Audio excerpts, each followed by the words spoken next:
Bonjour, donc aujourd'hui c'est le dernier de la série des cours. Le séminaire va continuer encore pendant 3 séances pour ceux qui y assistent le vendredi matin. Donc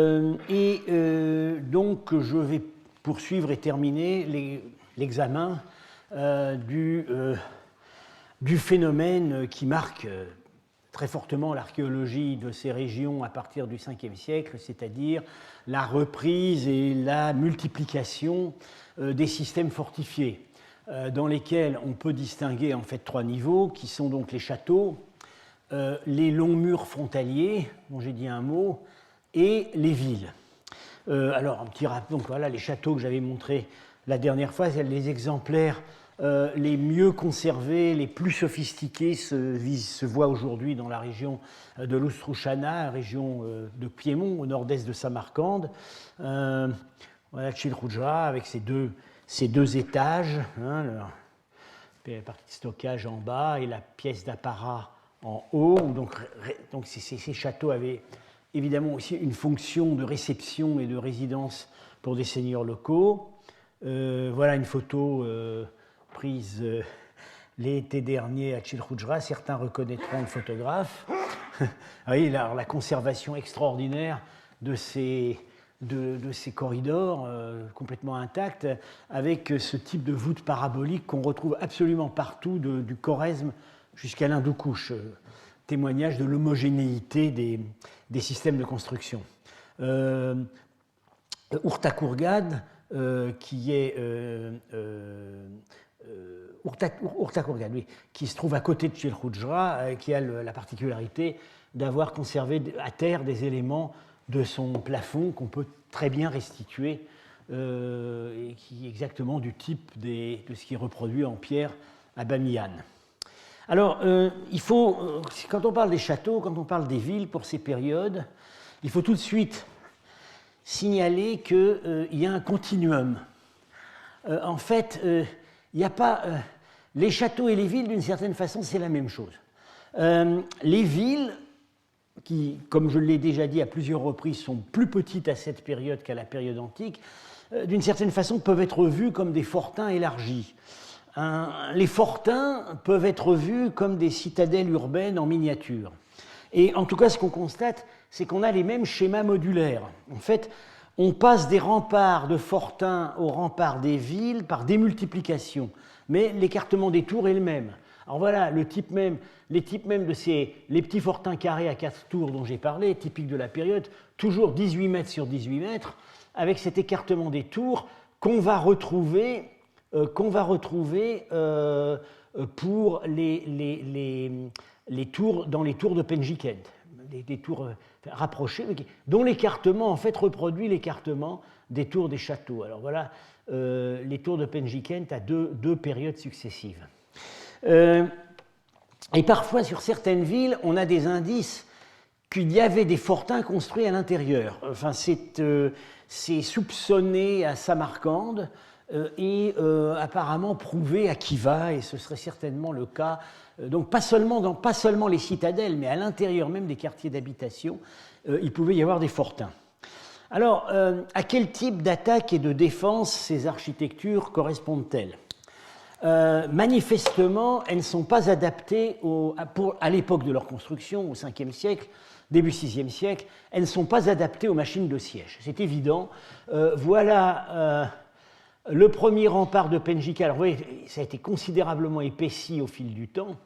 Voilà en fait le premier rempart de Penjikent avec ses tours à multiples archères sur 2 niveaux, très rapprochés, et le voilà en coupe.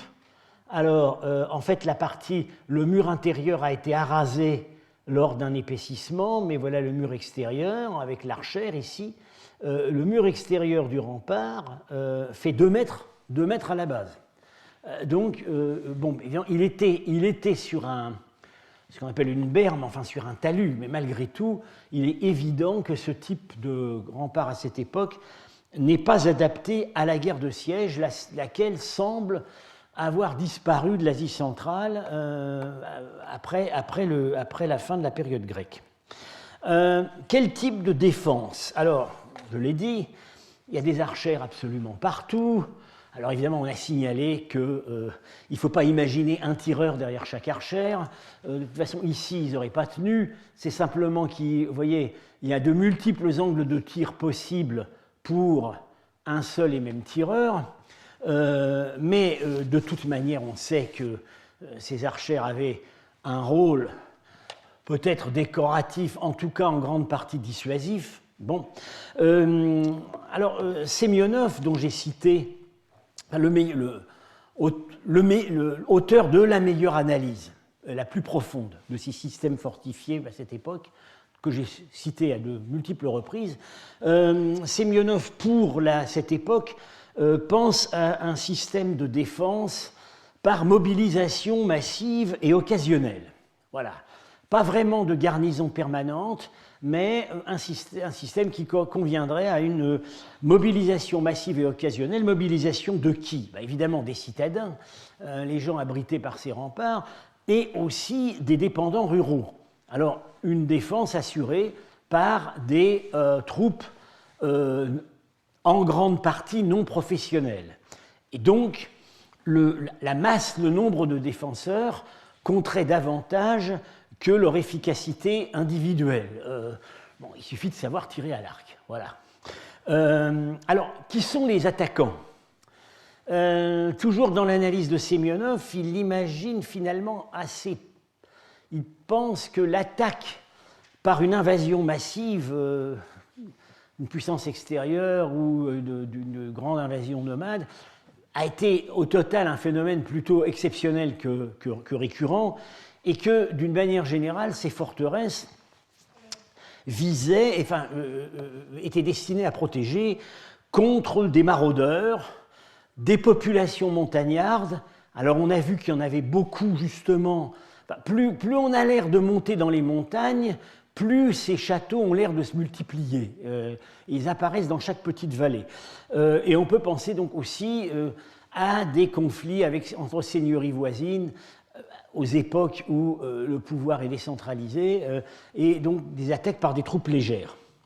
Ceci, au moins, amène à nuancer un peu le schéma de Tolstov, qui parle tout uniment de féodalisation. Enfin, certes, dans son système, on est déjà à l'époque féodale, mais le type de défense que ça suppose relèverait plutôt encore du système de la cité antique, c'est-à-dire la défense assurée par le corps social. Alors, il y a une exception quand même pour cette époque où les remparts sont particulièrement solides. C'est Païkent, la ville en lisière sud-ouest de l'oasis de Boukhara. Les murs sont, dès la construction d'origine, donc, de ce qu'on appelle le Shahristan. Bon, déjà, je vous l'ai dit, il y a un fort probablement sassanide du IIIe siècle à la citadelle, et le Shahristan I, qui apparaît au Ve siècle, a une muraille beaucoup plus épaisse, beaucoup plus solide, beaucoup moins vulnérable que les murs de Penjikent.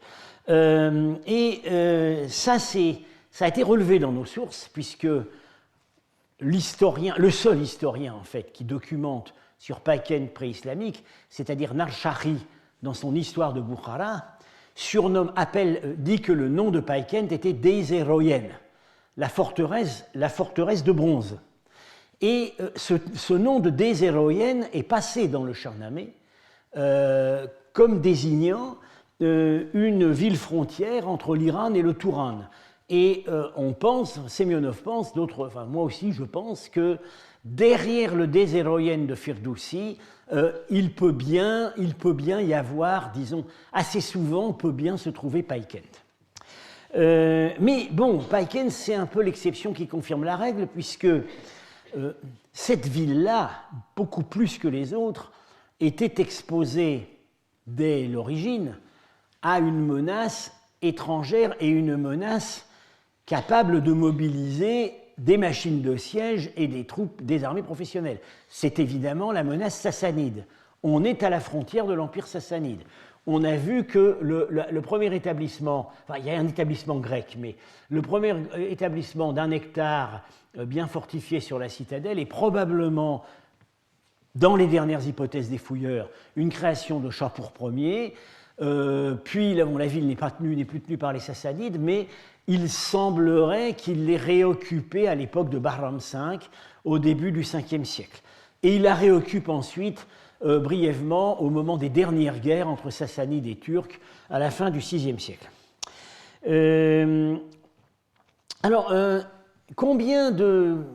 peut-on calculer le nombre, disons, optimal des défenseurs quand on connaît très bien quand on a fouillé ces remparts sur de longues sections et qu'on peut donc faire des calculs sur le nombre d'archères, etc., la place disponible. Oui, Semyonov s'y est risqué. Alors lui, il pense que Penjikent au Ve siècle, disons, devait nécessiter, pour être vraiment complètement défendu, 750 défenseurs. Ce qui n'est pas énorme. Bon, la ville est petite. Au Ve siècle, Penjikent fait 8 hectares, plus la citadelle. Alors, ce n'est pas énorme. Paikent, au rempart, encore une fois, beaucoup plus efficace, n'en aurait nécessité que 250. Il y a beaucoup moins de fenêtres. Il y a beaucoup moins de fenêtres de tir. Ça rend le rempart plus fort. En même temps, il a besoin de moins d'hommes pour être défendu. Alors, donc, on l'a dit, toujours selon Semyonov, que je continue à suivre, l'apparition de ce nouveau réseau de forts n'indiquerait nullement pour ces périodes un déclin démographique, mais déclin démographique qui probablement s'est produit, disons, à la fin du IVe siècle, mais pour ces époques, ça indique au contraire une reprise, une densification liée en partie à l'intégration des envahisseurs dans la classe dirigeante locale. Et on a vu dans les cours précédents les indices qu'on a d'une assimilation des Huns par l'onomastique, d'une assimilation des Huns à la classe marchande et aristocratique en Sogdiane. Alors, l'idée de la pression démographique est tout à fait, se confirme parfaitement sur le terrain par un indice qui ne trompe pas, c'est qu'au bout d'un certain temps, ces villes fondées délibérément assez petites, on voit très bien que ça a été calculé de manière réaliste. Ils n'ont pas voulu fonder des villes trop difficiles à défendre. Et puis, contrairement à la période antique où il y en a des longueurs de remparts absolument gigantesques. Ces villes, rapidement, ont étouffé dans leurs remparts. Alors, on voit Penjikent, fondation de Penjikent. Alors, vous voyez la ligne ici, la ligne en créneau là, ça c'est la première Penjikent. Enfin, la toute première Penjikent, elle est ici, c'est Kainar, j'en ai parlé, c'est plus ancien. Le fort, le fossé, la première ville de Penjikent, ici, légèrement rectangulaire, voilà, et au Ve siècle, et disons à un moment que les fouilleurs situent maintenant fin 5e, début 6e siècle, une extension à l'est et surtout une extension vers le sud. Là, on utilise toute la surface disponible sur le haut du plateau. Ça veut donc dire que la ville, les gens se sont trouvés à l'étroit dans la ville telle qu'elle avait été d'abord planifiée. Paikent, je l'ai dit, le Sharistan II, qui vient pratiquement doubler la taille de la ville, plus tardif apparemment, aux dernières nouvelles, il serait de la deuxième moitié du VIe siècle. C'est peut-être déjà le moment où Paikent est devenu une république marchande, très prospère. Un schéma différent. Et puis Samarcande, donc le rempart antique, 220 hectares, le rempart rétréci au Ve siècle, 60 hectares, qui prend acte de la rétractation du corps urbain, et ensuite, la chronologie n'est pas très précise, mais enfin, on pense que c'est au VIe siècle, une forte extension vers le sud. Donc on voit le même schéma et on le trouve sur d'autres sites urbains de Sogdiane dont je n'ai pas le temps de parler maintenant. Alors, du coup, avec ces extensions, on passe ces villes qui occupaient des moyennes de 8-10 hectares quand elles ont fondé, passent maintenant à 18-20 hectares. Alors, les forts aussi s'élargissent. On a des exemples ici, donc, où ça, voilà, ça c'est un petit fort près de Samarcande, et à un certain moment, on a gardé le plan de l'ancien fort, et on lui a donné une ceinture. Voilà. avec des nouveaux locaux sur 2 étages. Donc en fait, on a doublé la surface utile. Et puis au même moment, quand on construit des nouveaux forts, ça c'est aussi près de Samarcande, à Oultepe, en fait, on prend le plan des anciens forts avec leur élargissement. Donc d'emblée, on prend des plans plus grands. Donc, alors, est-ce que ça veut dire que la classe aristocratique s'est étoffée à cette époque? Il semblerait que ce soit le cas. Alors, il y a une évolution ensuite, au 6e, 7e siècle, on va dire en gros c'est la période turque, une évolution dans le type des fortifications. Les archères, qui donc au départ étaient très nombreuses et sur 2 niveaux, dans les reconstructions des remparts, enfin les remaniements des remparts, les archères se retrouvent maintenant concentrées sur le niveau supérieur. Et à Penjikent, en fait, la plupart des archères à ce moment-là deviennent fausses. Et par ailleurs, le niveau inférieur donc, est parfois comblé pour devenir un socle, parfois reste comme corridor de communication, mais aveugle. Bien.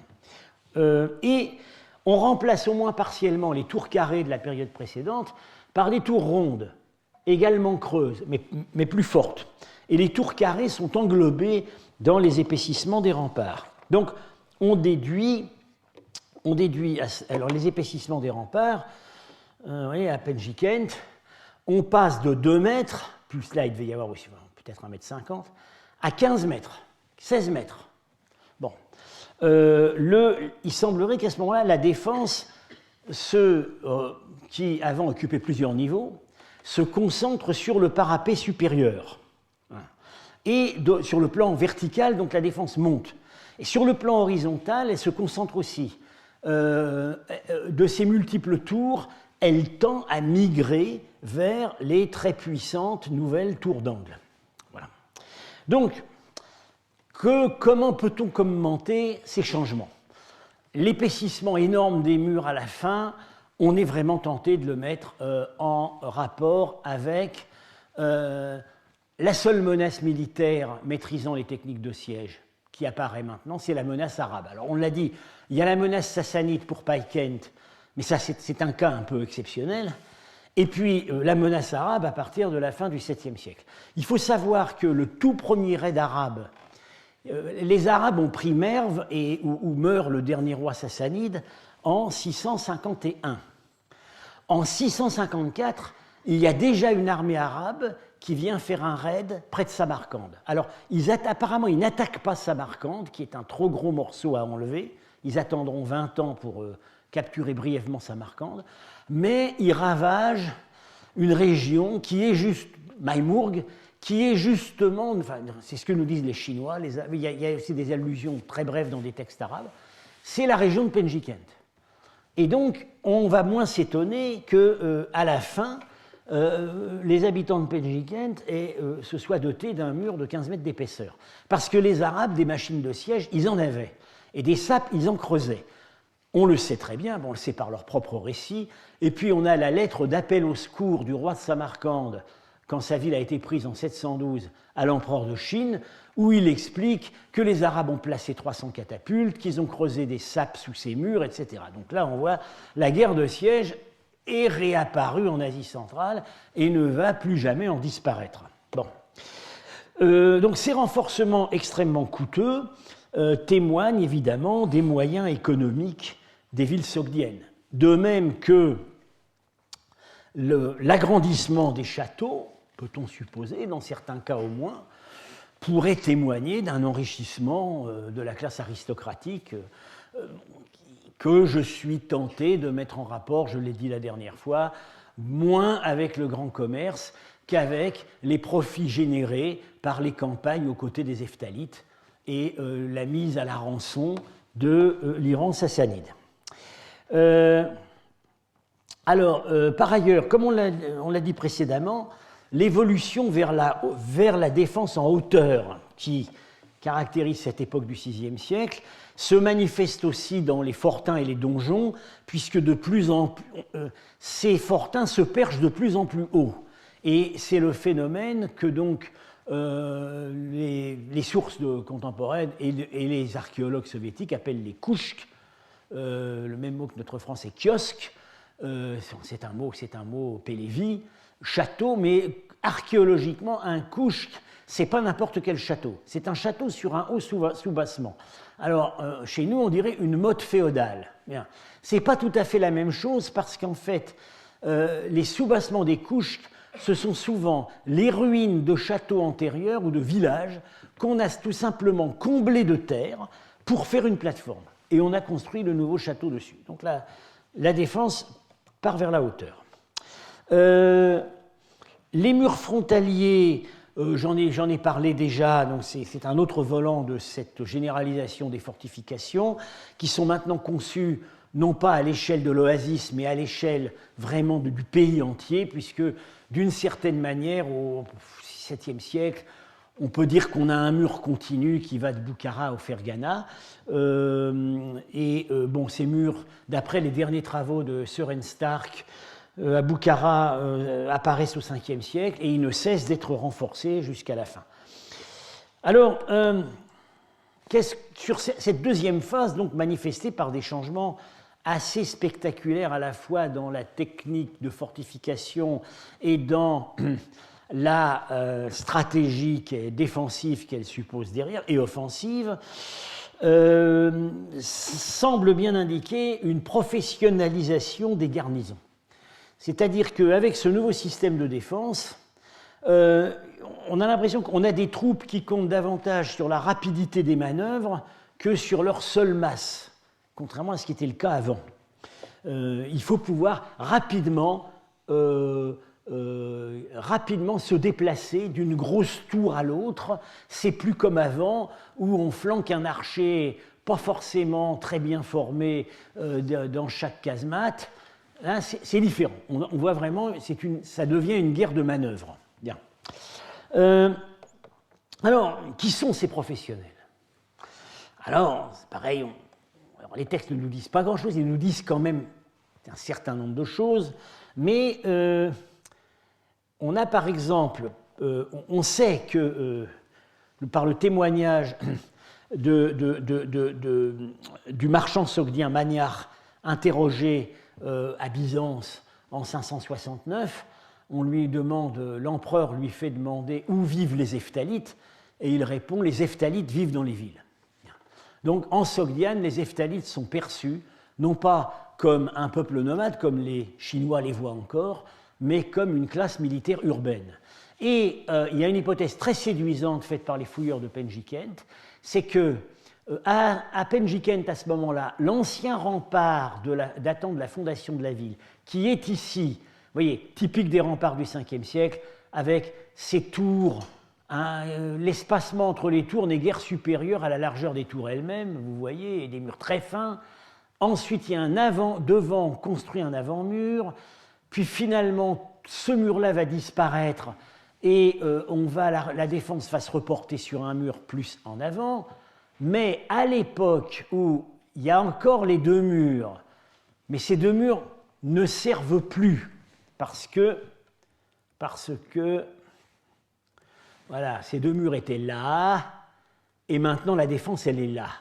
Donc à cette époque où on a un mur creux qui ne sert plus à rien, il y a des baraques qui s'y construisent. Des baraques avec on passe d'une pièce à l'autre par des échelles. Ça, l'hypothèse qui est faite par les fouilleurs de Penjikent, c'est que ce sont des casernes. Et ce seraient les casernes des Hephthalites. Voilà. Ces défenseurs Hephthalites dont parle Ménandre, ils auraient été logés là. Bien. Alors, pour l'époque ultérieure, l'époque turque, on a un texte qui laisse entendre que là, il y a des garnisons turques qui assurent elles-mêmes, qui viennent assurer la défense de certaines villes. Alors justement, ce serait le cas à Paikent.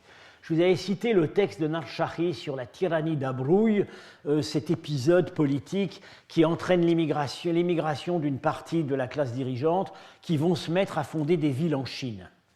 pas en Chine en fait, à ce moment-là, c'est au Semirechi, à l'actuel Kirghizistan. Alors après l'émigration, donc là c'est la suite de l'épisode, après l'émigration d'une partie des marchands et des nobles, les nobles et Dehkan, donc seigneurs ruraux, qui étaient restés, allèrent chez le chef des Turcs qui était appelé Kara Jurin Turk, surnommé Biyagou. On n'arrive pas vraiment à l'identifier. Biyagou, c'est certainement Yabgou. Quel chef turc? On situe l'épisode, on pense que c'est au moment du début de la domination turque vers 560. Lui demandant assistance. Il envoya son fils, qui était appelé Sher et Keshvar. Alors là, c'est la traduction persane du titre turc Il Arslan. Avec une grande armée. Quand il arriva à Boukhara, il se saisit d'Abrouille à Paykent, donc il occupe visiblement avec sa grande armée turque Boukhara et Paykent, et l'emprisonna.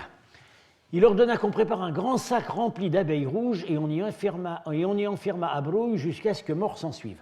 Alors là, c'est la délicieuse fantaisie qu'on retrouve à Boukhara aux époques ultérieures, où l'émir de Boukhara au XIXe siècle faisait jeter ses ennemis dans des cachots où ils étaient dévorés vivants par des punaises géantes. Alors là, il y a une variante peut-être un peu moins pénible qui semble avoir été en vigueur au VIe siècle à Boukhara. Bien. Et puis, alors, donc, on a vu les régiments eftanites, des contingents turcs, et puis il y a un troisième cas de figure, c'est ce qu'on appelle, de soldats professionnels, c'est ce qu'on appelle les tchokars. Alors, j'en ai dit un mot, ça a été étudié récemment, notamment par Étienne de la Vessière, avec cette idée que ce serait la lointaine préfiguration de ce qui plus tard deviendra le système mamelouk. C'est-à-dire, au départ, c'est un corps, disons, de professionnels attachés à la personne d'un seigneur et liés visiblement par des liens très forts. Voilà. Procope en parlait pour les Hephthalites en disant qu'ils ont des troupes de soldats, de compagnons militaires, et qu'en fait, quand le maître meurt, tout le monde se suicide avec lui, etc. Bien. Alors, donc les tchakars. Et là, on les voit assez bien à l'œuvre, ces tchakars, dans divers épisodes. Enfin, ils sont un peu omniprésents. Au moment où Samarcande est prise, en 712, le roi de Samarcande vient offrir sa reddition, et il est accompagné de ces tchakars. Et ces tchakars sont superbement vêtus avec des ceintures d'or. Ça énerve énormément le général arabe qui attendait plus d'humilité, et du coup le général arabe Qutaïba rompt les termes de l'armistice et fait brûler les statues du temple, alors qu'au départ le temple devait être épargné. Bien. Alors on a un texte intéressant qui concerne déjà une date assez tardive, 750. C'est la conquête par les Arabes du Khoutal, région donc au sud-est de l'actuel Tadjikistan, une région qui a été assez à l'écart, enfin, qui a récupéré les vagues d'invasion toujours avec un certain retard. Bien. Alors que se passe-t-il au Khoutal? Abu Muslim, donc le gouverneur de Samarcande et le fomenteur de la révolution abbasside, envoya Abu Daoud Khalid ben Ibrahim depuis l'Oxus jusqu'à Khoutal, et il entra dans le pays. Hanash ben al-Souboul, le roi, ne s'opposa pas à lui, mais les chefs des Dirkans du Khoutal vinrent à lui et s'enfermèrent avec lui dans la forteresse. Voilà. Donc, tandis que certains résistaient le long des routes et dans les cols et les forts des montagnes. Donc là, on voit une classe militaire à l'œuvre. Sous la pression d'Abu Daoud, Hanash sortit de sa forteresse de nuit, accompagné par ses Dirkans et ses Shakiria. Donc, on voit là très bien que c'est une classe militaire professionnelle qui assure la défense de la forteresse. Il s'en alla dans le pays de Fergana et de là dans le pays des Turcs, jusqu'à ce qu'il soit allé chez le roi de Chine. Est-ce vraiment le roi de Chine?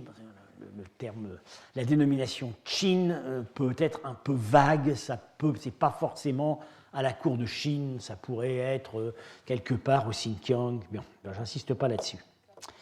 Alors, à cette époque, parallèlement, on observe un autre phénomène près de Samarcande. Et ça, c'est la mission dont je m'occupe qui a constaté ça avec les fouilles de Claude Rapin. C'est que certains de ces petits fortins construits au 5e siècle sur un modèle très standardisé, vous aurez toujours le même modèle, hein, le fortin de 18 mètres avec ses 4 tours, certains de ces fortins sont démilitarisés, peut-être dès la fin du 5e siècle, et se mettent à servir à autre chose. Alors voilà Kindekli, d'abord Djartepe, un petit fortin donc au moment où à l'endroit où la rivière Zerafchand sort des montagnes, c'est un de ces petits fortins dont j'ai parlé la dernière fois qui contrôle une branche de canal. Là, c'est le fortin qui contrôle la branche de canal qui va alimenter Samarcande. Alors, Djartepe devient un temple. Voilà, dans l'ancienne petite salle de réception, il y a une peinture que j'ai montrée d'ailleurs à un de mes cours précédents, où on voit la déesse Nana, le dieu Tishriya, et une scène de chasse en dessous, parce que apparemment ces divinités sont les protecteurs du gibier. Et puis, c'est tout à fait typiquement un temple sogdien, comme à Penjikent, avec une enfilade, un grand portique en avant, une cour, une cella et des locaux annexes autour. Donc, un fort qui est devenu un temple. Alors, simultanément, on a le frère jumeau de Djartepe, Kindekli, également construit sur au départ d'une branche de canal, près de Samarcande. Alors ça, ce fort a été fouillé par nos collègues ouzbeks, ce fort a été fouillé par Claude Rapin. Alors malheureusement, l'image n'est pas très nette, mais en fait, ce fort est devenu une maison aristocratique de type Penjikent. C'est-à-dire qu'à l'intérieur, ça s'est retrouvé cloisonné, on a fait des pièces de vie, probablement sur 2 niveaux, pièces de stockage, il devait y avoir une pièce de réception en haut. Ici, une pièce de réception, visiblement, et une avant-cour. Voilà, c'est typique. Ce fort est devenu une maison aristocratique et il n'est plus un fort, puisque le mur, en fait, ne sert plus à rien.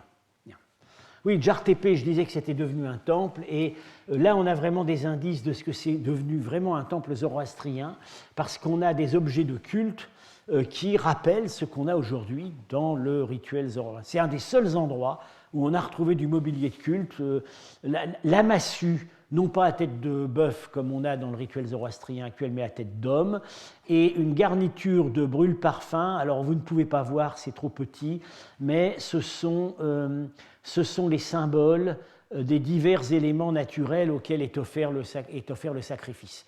On a le soleil, la lune, le feu et l'eau. Bien.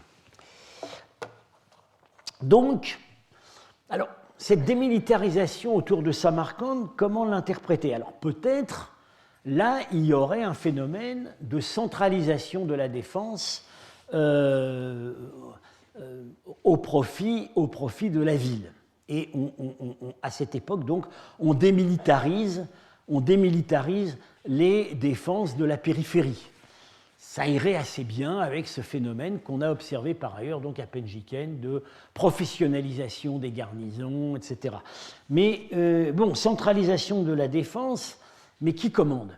Alors, est-ce que c'est le roi de Samarcande, ou est-ce que c'est le corps municipal, c'est-à-dire le NAF?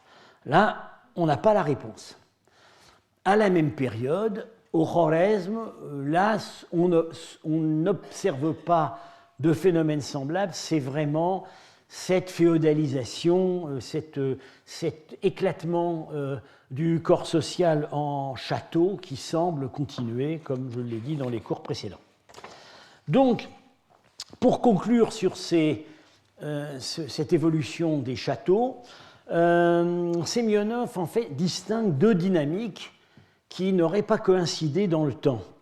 Au 5e siècle, on aurait donc, et première moitié du VIe siècle, on aurait une phase d'expansion qu'on pourrait appeler une phase d'accroissement démographique et également une phase d'intégration des élites militaires nouvelles venues par les invasions. Et ce sont ces phénomènes qui expliqueraient la densification du réseau des petites villes et des forteresses. Donc, il ne faut pas y voir, dans cette multiplication des forteresses, le signe forcément d'âge sinistre. C'est peut-être en réalité plutôt l'indication d'une reprise. Et donc, s'il y avait une crise urbaine précédemment, elle était déjà terminée. Et puis, deuxième phase distinguée par Semyonov, au VIe siècle, peut-être coïncident déjà sous la domination heptalite, assez sûrement sous la domination turque à partir de 560, l'apparition des remparts d'un type nouveau, le changement des techniques d'attaque et de défense, la professionnalisation des armées. Alors, j'ai parlé des châteaux, j'ai parlé des murs frontières, il reste à parler des villes. Alors évidemment, peu de temps nous est laissé. J'irai rapidement, parce que de toute manière, j'ai l'intention de consacrer le cours, peut-être dès l'année prochaine, peut-être dans 2 ans, je n'ai pas encore complètement arrêté le programme, à une étude beaucoup plus focalisée sur Samarcande et Penjikent, vue en regard, parce qu'en fait, Samarcande nous apprend des choses que ne nous apprend pas Penjikent, et Penjikent nous apprend beaucoup de choses que ne nous apprend pas Samarcande. Et donc il est intéressant de les étudier ensemble, une grande métropole et une ville moyenne. Mais donc je vais assez rapidement quand même présenter ces nouvelles fondations urbaines à partir du Ve siècle. J'ai donc dit que du point de vue des techniques de fortification, finalement, c'est la même chose que la multiplication des forteresses. C'est construit par les mêmes architectes, selon les mêmes schémas, avec les mêmes préoccupations défensives qui évoluent donc à l'arrière-plan. Alors, ces villes, comment est-ce qu'on les connaît ? On n'a aucune description contemporaine. Ce n'est pas la peine d'aller chercher dans les textes. Vous ne trouverez pas de description contemporaine de Samarcande, Boukhara. Alors, on a quelques, on ne peut même pas dire des descriptions, des notices sommaires par les voyageurs chinois. Mais à quoi s'intéressent les voyageurs chinois, notamment Xuanzang ? Ils s'intéressent à 2 choses. Est-ce qu'il y a des bouddhistes ? Combien de monastères il y a dans la ville ? Combien de moines ? Ça, ils vont vous le dire. Bon. Et d'autre part, quelle est la longueur des remparts ? Voilà. Parce que ça, c'était de l'intelligence militaire. Et ces pèlerins, ces doux pèlerins bouddhiques étaient aussi des agents de renseignement. Je dirais d'une certaine manière, comme certains d'entre eux, au moins Xuanzang, avaient quitté illégalement la Chine, le seul moyen pour eux de se renégocier quand ils rentraient au pays, c'est de rapporter de précieux renseignements. Et là, ils s'assuraient le pardon impérial. Je pense que ça fonctionnait comme ça. Alors, ils disent assez systématiquement, telle ville, le rempart à telle longueur, il est très occupé à l'intérieur ou pas très occupé, mais ils n'avaient pas des podomètres. Non.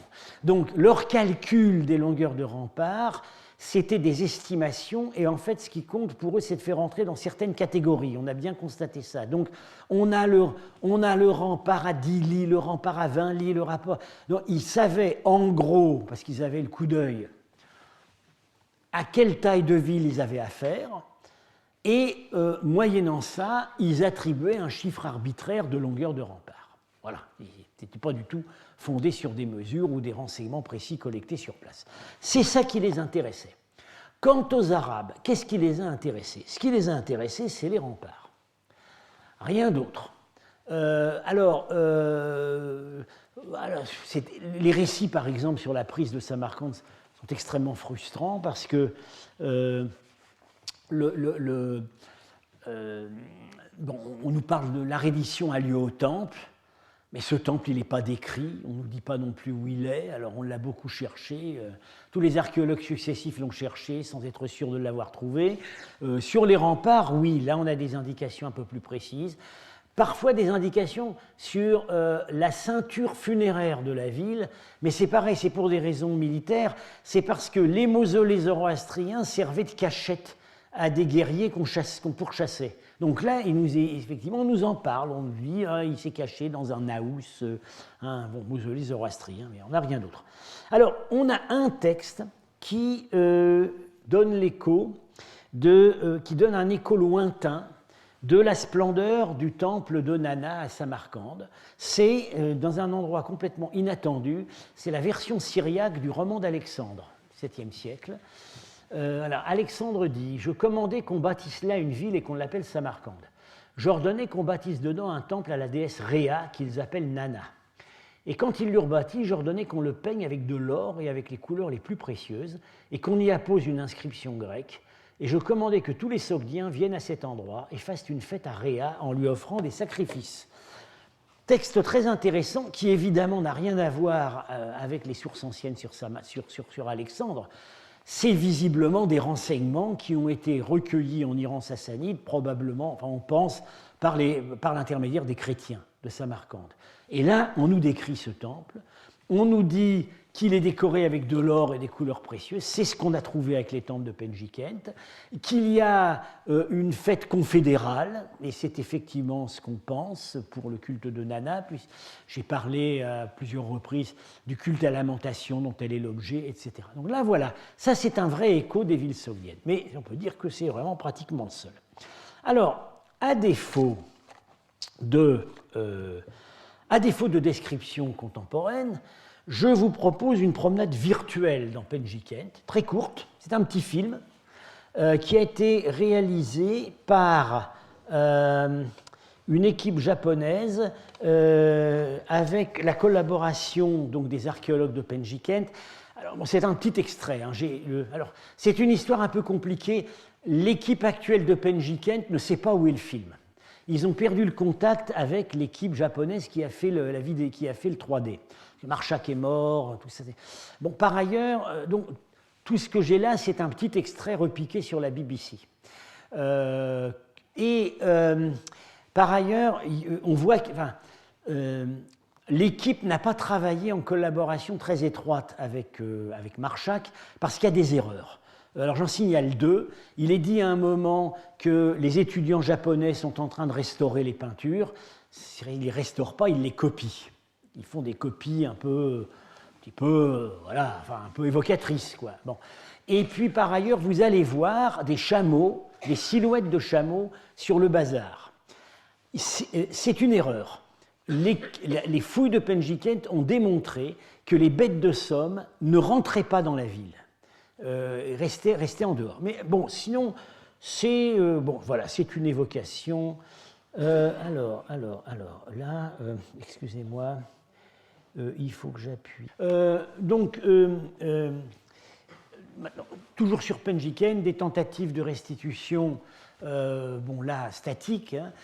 Ça, c'est déjà un peu vieilli. Ça a été fait assez longtemps avant le film que vous avez vu. Voilà ce qu'on va dire un écorché d'une maison aristocratique typique avec la salle de réception à banquette, les 4 colonnes de bois, les peintures qui décorent les murs, un étage qui devait être l'étage des femmes, avec des balcons qui donnaient sur la rue. Ceux-là, ils sont représentés sur certaines peintures. Il y avait aussi des petites pièces, on a dit que c'était des chapelles domestiques. En fait, c'était des salons d'hiver.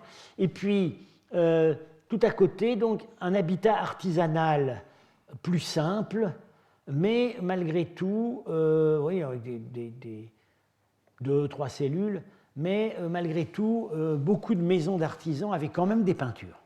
Donc il y avait, c'était pas des maisons de type rural.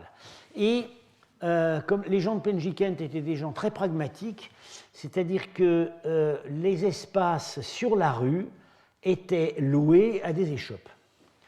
Et donc tout le long des grandes maisons aristocratiques se trouvaient des corps de métier. Voilà, ça ce sont des restitutions faites par Marchak, qui ont inspiré ce qu'on voit dans le film. Voilà donc typiquement un salon de Penjikent avec avec son haut plafond à lanterne qui est en bois. Alors il faut savoir que sur le côté, les pièces sur le côté étaient planchéiées, donc on avait 2 étages, parfois 3, mais au niveau, dans la pièce principale, il y avait pas, ça montait directement en haut. On avait des volumes extrêmement hauts, ça pouvait dépasser 10 mètres, avec donc ces coupoles, comme on a vu dans le film, avec des panneaux de bois. Malheureusement, ça nous est parvenu d'une manière vraiment fragmentaire, mais on soupçonne dans certains cas des représentations, des symboles de divinité astrale. Donc, il y avait probablement, peut-être pas des zodiaques complets, mais certainement ça évoquait la voûte céleste.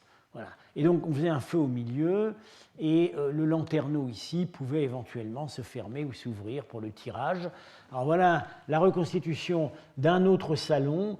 Là, on a insisté sur l'arc d'ouverture, et donc c'était des maisons qui peuvent paraître un peu primitives par leur technique de construction, c'est tout en briques crues, mais en réalité, c'est bien calculé. Il y avait des effets justement d'amplification visuelle quand on entrait dans les pièces.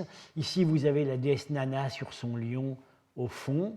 Donc le panneau du fond de la pièce de réception est réservé à des représentations divines. Une image de la divinité principale de la maison avec des images de la famille participant au culte. Et sur les côtés, ce sont des scènes épiques, évidemment tirées du répertoire des récitateurs. Là, oui, voilà, les banquettes où on s'asseyait. Donc c'est assez évocateur. Alors, j'ai dit tout de suite, j'ai dit que les maisons, même les maisons d'artisans à Penjikent, ne sont pas dépourvues d'un certain décorum. Il y a, au moins en général, il y a assez souvent une petite image divine, voilà, au moins cela, et elles sont très différentes en fait de ce que sont les vraies maisons rurales. Alors on a fouillé un seul village en réalité, c'est dans la montagne du Tadjikistan, à Gardani-Hisor, où on a fouillé à la fois la maison du seigneur et les maisons des paysans. Alors c'est très intéressant parce qu'on voit que la seule chose qui ressemble à Penjikent, c'est la maison du seigneur. C'est-à-dire que la résidence du châtelain est assez proche des résidences des maisons aristocratiques de Penjikent. En fait, c'est le plan de ces châteaux que nous avons examinés au début, avec des petites pièces allongées pour le stockage, mais aussi des pièces de vie, ouais, avec des banquettes, et une pièce de réception, ici. On a voulu en faire des chapelles. Ce n'est pas des chapelles, ce sont des pièces de réception avec un foyer central. Et puis, des silos, mais qu'on a aussi dans certaines maisons aristocratiques de Penjikent, dont les propriétaires, visiblement, c'était loin d'être tous des marchands. Certains des propriétaires des riches maisons de Penjikent étaient visiblement des rentiers du sol, qui avaient des domaines dans la montagne ou dans la plaine et qui faisaient commerce du grain. Et puis alors ici autour, on a les maisons des dépendants, qui sont évidemment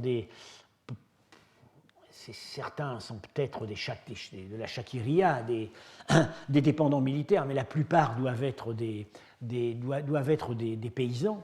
Vous voyez, c'est un habitat très simple, monocellulaire ou bicellulaire, avec une grande quantité, avec des silos, voilà, des petits silos, mais absolument aucun décorum. Donc il y a vraiment, on peut dire, 3 catégories de résidences qu'on distingue à ce moment-là.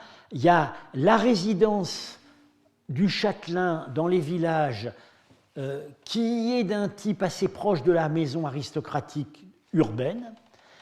On a la maison de l'artisan urbain et on a au bas de l'échelle la maison villageoise du paysan.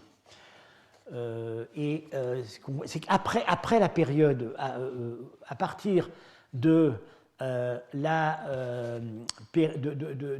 l'islamisation de ces régions, ça va disparaître.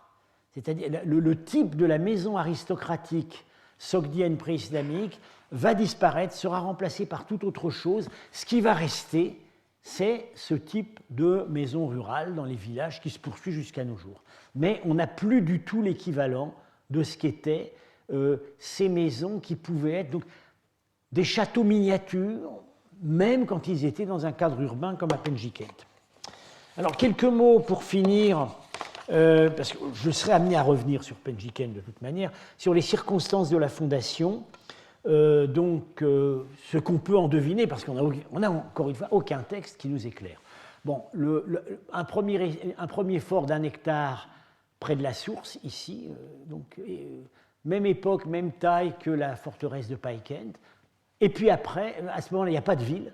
Et à un moment indéterminé, mais dans la première moitié du 5e siècle, quelqu'un décide de créer une ville qui fait 8 hectares avec un donjon à l'extérieur. Alors, Penjikent, dans Penj, il y a Panj, 5. Alors, c'est la ville des 5. Alors, il y a 2 hypothèses. Est-ce que c'est une ville qu'on a créée en regroupant 5 villages ? Ou est-ce que la ville a tiré son nom de la région ? Parce que la région s'appelle le pays de Panj. Alors, la région a pu tirer son nom de Penjikent. Mais une autre hypothèse, c'est que le pays s'appelait déjà Panj. Ça veut dire les 5 rivières. Et Penjikent aurait été créé comme la capitale du pays des 5 rivières. Là, on n'a pas de réponse.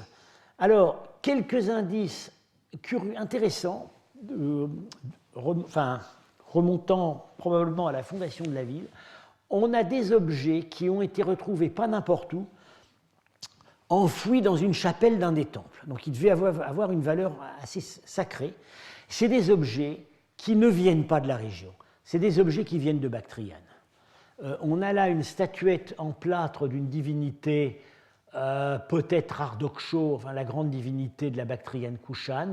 Ça, c'est pas du tout un type de statue qu'on fabriquait en Sogdiane à cette époque, ça vient du sud. Et des médaillons qui imitent des médaillons hellénistiques. Donc il y a eu des gens, au moment de la fondation de Penjikent, qui sont venus du sud. Alors, est-ce qu'au moment des invasions de la fin du IVe siècle, la situation était plus difficile dans le sud que dans le nord? C'est ce que je pense, en fait. Et c'est cet afflux de migrants qui aurait conduit à la création de la ville. Alors, on a d'autres indices. Vous avez ici la première version de l'image d'une déesse qui se trouve dans une des chapelles de temple. Une déesse qui, en fait, elle n'a pas 4 bras, hein, c'est un repentir. En fait, elle n'a que 2 bras. On ne sait pas vraiment quel nom lui donner. Moi, je pense que c'est Anaïta, parce qu'elle est sur un espèce de dragon à écailles. Et on sait que Anaïta est vêtue de peau de castor, mais c'est glosé dans les textes plus tardifs, chien d'eau. Et je pense qu'on a voulu exprimer ici l'idée du Sageabig, le chien d'eau. Et voilà l'image d'Anahita sur des monnaies kushano-sassanides du IVe siècle. C'est la même image. Elle tient la bannière, elle tient le... Visiblement, il y a des artistes qui ont migré à ce moment-là, notamment à Penjikent, et qui ont... C'est les débuts de la peinture sogdienne. Avant ça, l'art sogdien est quand même très médiocre jusqu'à cette période. Qui sont ces seigneurs qui résident au château au début?